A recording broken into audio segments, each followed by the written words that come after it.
where does this masterpiece fall? Let's rank this film on the Cageometer. All right, Vince, where does Joe from 2013 rate on your Cageometer? God, this movie's fucking depressing, but very well done. Especially after talking about it with you guys, made me appreciate it even more than I did originally. But I gotta give it a 7. I think it was really well done. I think it's written very well, shot very well, directed very well. I think the performances were really good from Nick and from what's the gentleman's name? Tye Sheridan. Yeah. Tye Sheridan. You know, him being so young, I think he did a great job. And finding Gary's dad, holy shit. I mean, that guy is just like you guys said before, or you mentioned, Patrick, like that's that guy. Like, you don't get that voice without having lived a life like the character that he is portraying. And it all just blended really well together. It's really sad because it's like this might have lifted him out of the turmoil that he had been in his entire life. I mean, I get the sense that he was dying. You know, he said he was. David Gordon Green said that he was very sick. He was seriously ill at the time of filming, and I think it was alcoholism had probably destroyed his liver and stuff. But you never know. He might have had a second chance at this. You know. Yeah, it's just sad because he gave a really good performance, and as dark as the film was or is, it did end on a positive note. And to see this kid who at the beginning of the film had had nothing to now have an opportunity to grow a positive life for himself and his family, I thought was a very touching way to end the film. I could definitely see why people speak very highly of the film, now having seen it for myself. Cage, I'll give him a 7 as well. I think he did a very good job at playing this character and showing the struggle of the character of trying to be like fighting his good nature and also fighting that dark side. And then when he finally lets it loose, it's just very interesting to see him play it in the way that he did, where it's not over the top Nick Cage. It's very grounded, and you can see the love and care that his character has for Gary as they're bonding in that montage of them looking for the dog. And I really appreciate it. I really liked it. It was really reminiscent of him and Pig and Mandy, like this kind of weird mixture of those two characters, I felt. And it really played really well for me. One of the better performances that we've gotten out of him. Definitely the best performance we've gotten out of him so far this current season. So it was refreshing to get this film after slugging through some of the other films that we've done. So 7 for both film and Mr. Cage. Well, that leads me to Nigel. Where do you rate this on your Cageometer? Yeah, I love this movie. I'd heard good things about it, but I didn't know quite what to expect, other than you guys talking about how dark and depressing it was. But I didn't think it was as dark and depressing as I thought it was going to be, I guess, based on what you're saying. I think it ultimately had a positive message. There's some real dark shit that it addresses, and the story's not hopeful for a good chunk of it. But I really liked...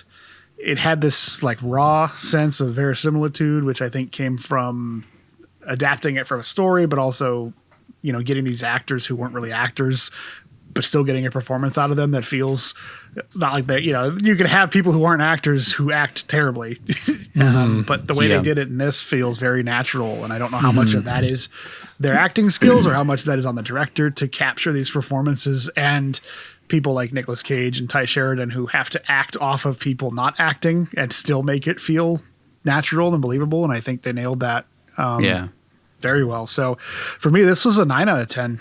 For me, my high watermark is Pig so far, which is a 10 out of 10. This didn't quite reach that level. I had a couple of things that I didn't like about it. I felt it was a little bit too long. For the story it was trying to tell, I feel like it didn't quite have to be as long as it was. I felt the screen time at a couple of points where it sort of dragged down a little bit. I also think that the story was a little bit predictable, even though it was good. had it pegged right from the first 10 minutes how the story was going to go down. Basically, they telegraph it pretty well on it. But that said, they still present, the story is still presented in a way that is done very well, and I think resonates with people if you're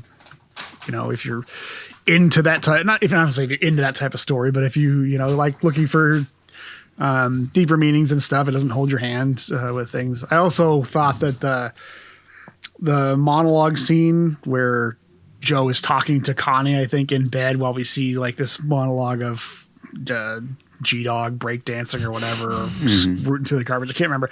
I didn't like that too much. I felt like that was too on the nose, where he's talking about like, he sees all these things going wrong in the world and he has to do something about it, but he knows he shouldn't or whatever. I felt like the movie had shown us that rather than telling us that up to that point. And at that point it was just straight out telling us rather than showing us. And I didn't think I had to do that. So just those things kind of knock it down a little bit from a perfect score for me, but I still give it a 9 out of 10 being, one of the best ones we've seen.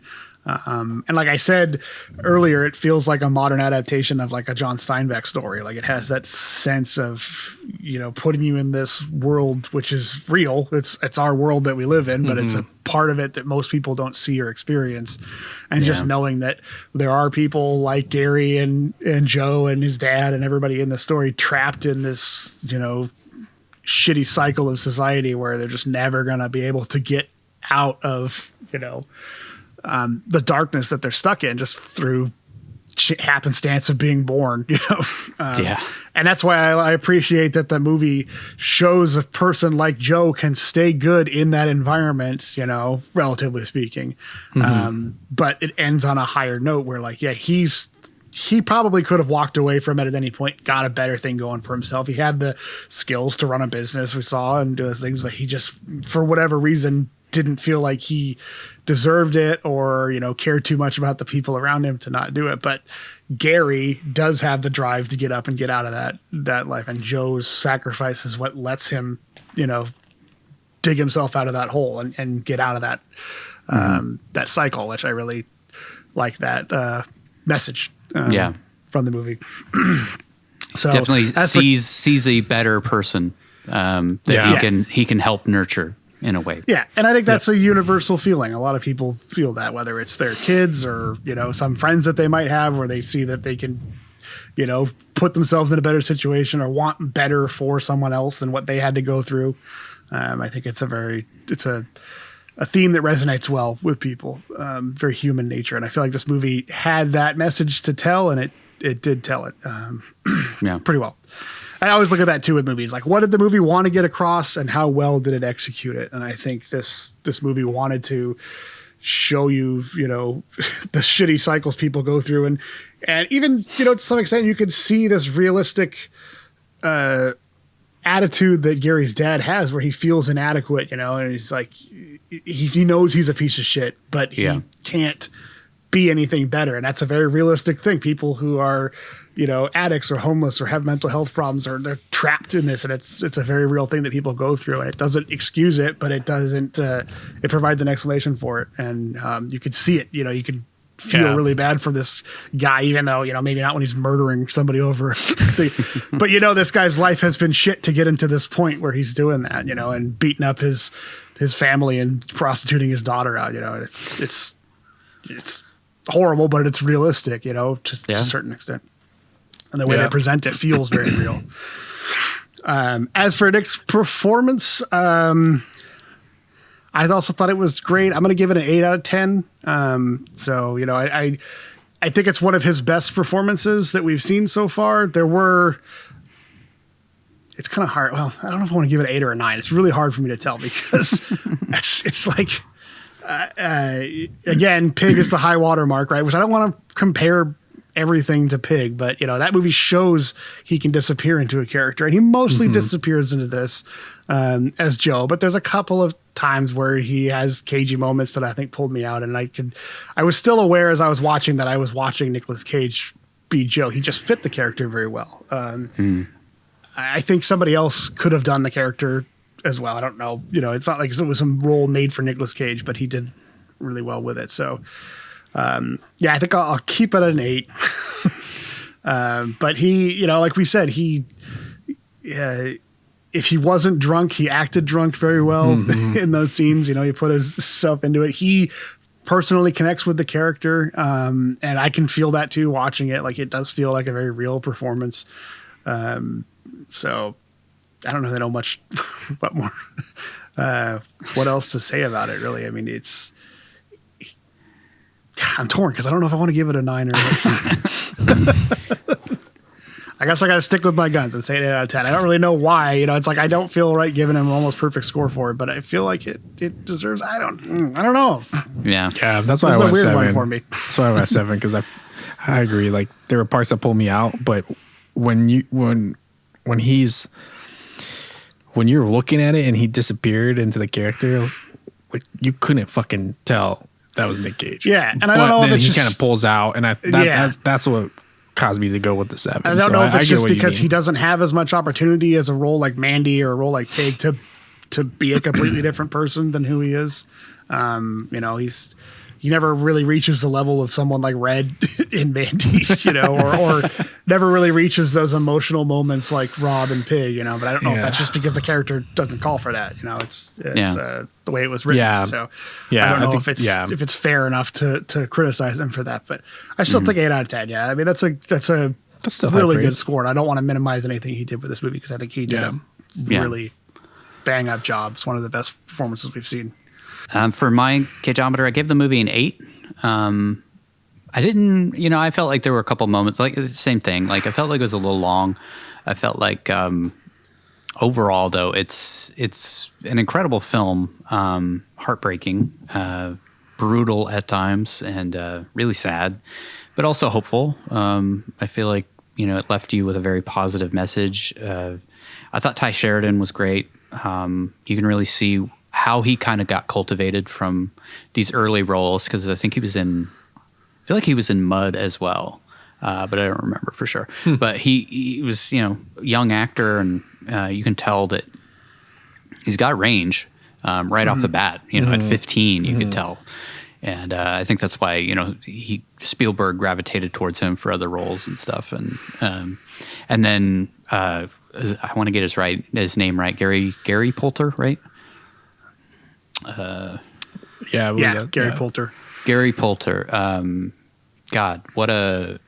I mean, you know, this goes back to a lot of other things. Is like, if you really hated a character, it was because they were an incredible actor. You know, like, and Gary Poulter was so good, and it's so sad that this was his one and only shot. You know, this is all he got, and then he died before you could even see the movie. I'm assuming because. It was he died 2 months later, and it really changes the tone of the ending of the movie if you think about it. Like, like and he died in a shallow body of water, and he jumps to his death right next to a river. And then, you know, the scene with the guy where he's beating the guy to death next to the river. You know, it all kind of it's almost too real. But yeah, he was just. You couldn't take your eyes off of him the whole time he was on screen. He was masterful in that performance, and I feel like it's because he lived that performance. You know, that was his life, unfortunately. But you know, credit to David Gordon Green for finding this guy and for bringing that character to life and like really making you see what this kind of life is like.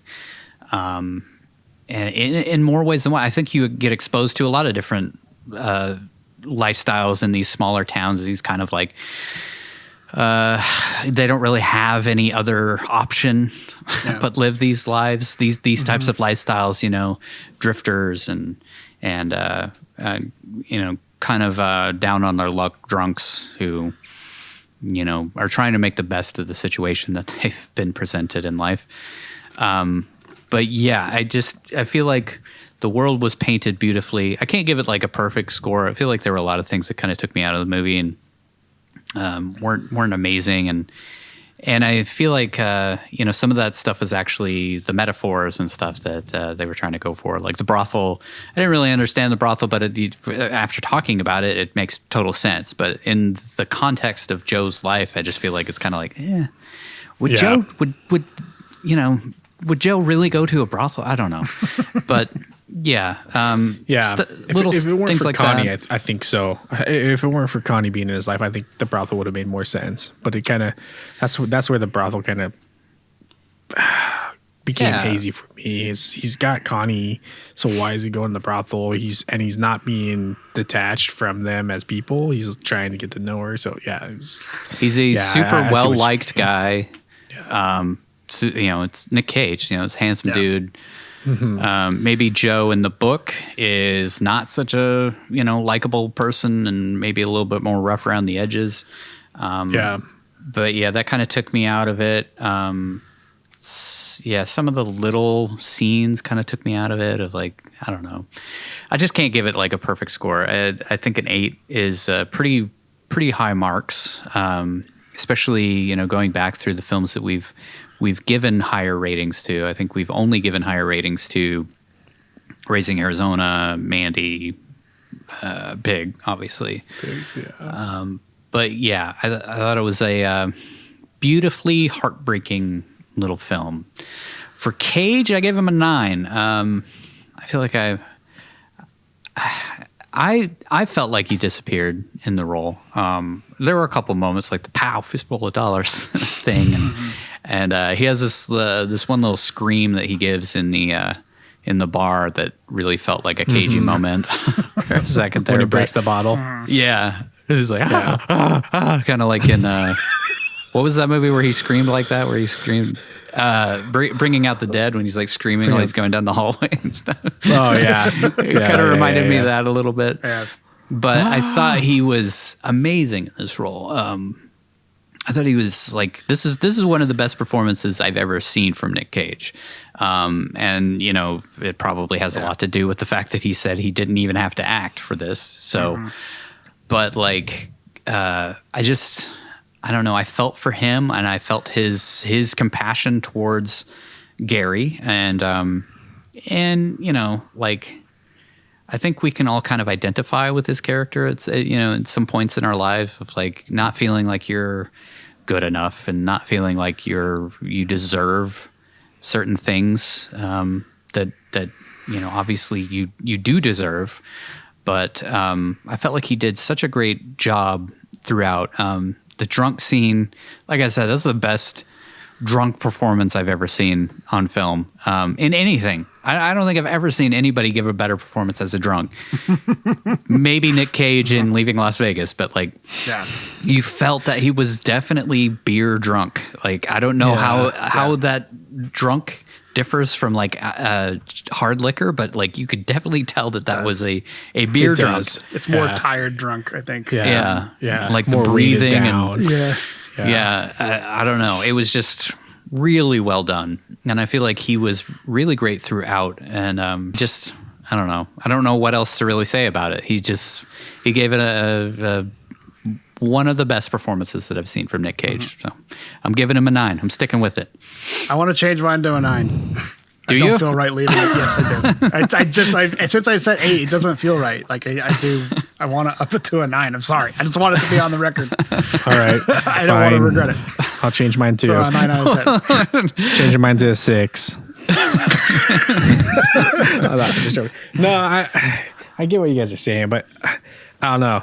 Maybe it's just because, I don't know, maybe I scored things weird. But the 7 is not to be disrespectful at all. I thought he did a great job, but there were moments that pulled me out that I wish they would have reined him in, or they would have, I don't know, kind of tightened up some of the improv stuff, because I think that's where he went a little cagey. But maybe I'm being a little too critical. But I think you guys are fair with the 9s, and I don't feel like he was too cagey at any particular moment. Honestly, when I watched the movie the first time, I was struggling because I was like, oh my God, there are no cagey moments in this besides maybe the fistful of dollars thing where he just cuts the guy off mid-sentence. Yeah. But everything else just felt really real, and subdued and genuine. And it felt like I felt him as a person. I lost sense of Nick Cage. And I felt this character. I felt he was Joe. Kind of the same as Rob in when Pig. I think about that.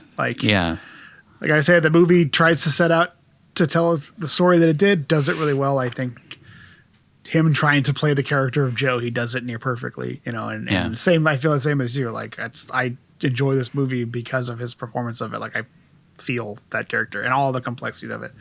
Like the brothel stuff doesn't bother me as much because I start asking myself, like, why does he go to this brothel? It seems kind of out of character, but why is it? And I think like maybe it's not out of character. It just helps you understand more of his character and that maybe he doesn't feel like he deserves anything more than going to a brothel, and that fits his character really well. And it's believable the way that he gives that performance, he's quiet and reserved, but also not a great guy in certain respects. And Nick Cage plays both of those in a way that is really has you buy into it. Even in the moments where he's kind of, angry and lashing out, felt real, felt like when he grabs Gary's dad by the throat and he's talking like 2 inches from his face, like it felt so genuine, like he was really pissed. And it's so cathartic too, like as an audience member, like you wanted to do that to this guy right from the beginning of the movie, Yeah. So, great performance, great film. One of the best that we've seen, I think, so far in our 20 some odd films. I feel like that's what we're really trying to do with this film is yes, it is us goofing on Nick Cage, but I've always felt this way of Nick Cage. It's like he gives these performances that people make fun of and they joke around with and make memes out of and shit, but he also is capable of delivering these incredible performances, Pig and Joe and even in some of the other films where we're like more kind of lambasting, or it's goofy, like Mandy, it's like, he fucking, yes, it's a crazy movie, but like he delivers such a heart-wrenching and powerful performance in that film and with barely any dialogue, Mm-hmm. So it's all physical and conveyed through his facial expressions. Even in Willy's Wonderland, which is a shit movie, like, he doesn't talk at all, but he's still. Bro, you're gonna get us in trouble with all the fans. That movie is loved. It's got a very good. To me, it's not even a so bad it's good type of thing. It's just a bad movie. He's fine in it, but my point is he brings something to that character even without saying anything. Beyond just being Nicolas Cage, like he managed to make the janitor feel like a real person. We've talked about this in the past of like every performance out. He brings something to it you're not expecting, and I think that's what's so amazing about Nick Cage. 40 years on in his career is like he still manages to bring something new to the table every time out, and something you're not expecting. You don't know what to expect each time, and I think that's the beauty of Nicolas Cage as an actor. Mm-hmm.